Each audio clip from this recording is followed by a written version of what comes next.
So this video is going to talk about induced EMF and Faraday's law, and it's covering the material that's in the first three sections of chapter 32.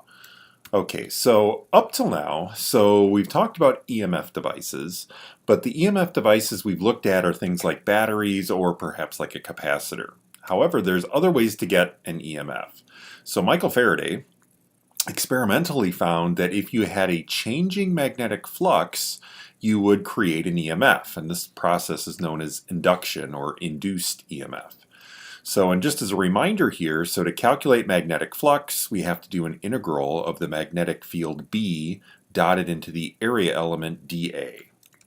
So if you think about it, the ways the flux can be changing, well, B can be changing, the area can be changing, or since there's this dot product, the relative angle could also be changing. So if any one or all of those are changing, you're going to have a changing magnetic flux, and therefore you'll have an induced EMF. So the direction of the induced EMF, so there's this principle called Lenz's law, and Lenz's law states that any induced current that this induced EMF produces is always going to act to oppose the change in magnetic flux that created the induced current. So if you have a magnetic flux that's increasing, your induced current will try to decrease the magnetic flux, or vice versa. And again, I guess the bottom line with Lenz's law, just always think opposite. So the induced current is always going to oppose changes.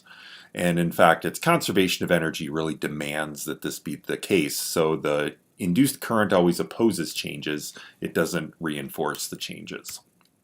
So this brings us to Faraday's law. So for Faraday's law, if we have a single coil, the induced EMF, E, is just related to the rate of change, or the time derivative of the magnetic flux, d phi dt. So the negative sign here is just Lenz's law. So it says that the induced EMF is going to oppose the change. Now, often you have multiple coils of wire that your flux is going through. So in that case, you just multiply by capital N, which is the number of coils you have. And again, the negative sign in both of these, so that's really just Lenz's law. And also just as a note, so the number of coils, capital N, times the flux phi is also sometimes called the flux linkage.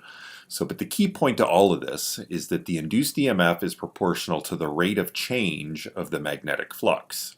So if the magnetic flux is not changing, then d phi dt is 0 and you don't have an induced EMF. But if the flux is changing very, very rapidly, then d phi dt is going to be a big number and you're going to have a large induced EMF.